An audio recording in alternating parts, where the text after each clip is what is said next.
সৌখাগুটীয়া নাকামে নালগে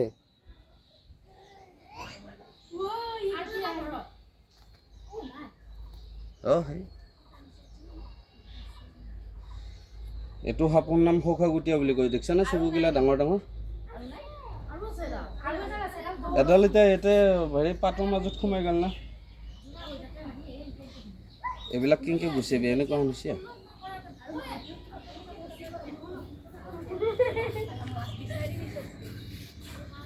পাতবিলাক গুচোৱা অলপ অসুবিধা হ'ব নহয় বহুত ঠানি চানি আছে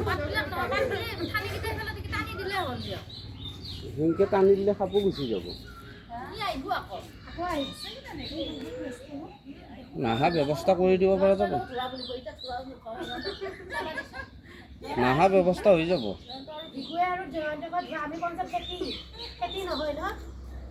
এইটো সৌখা ভেটি বুলিয়ে কয়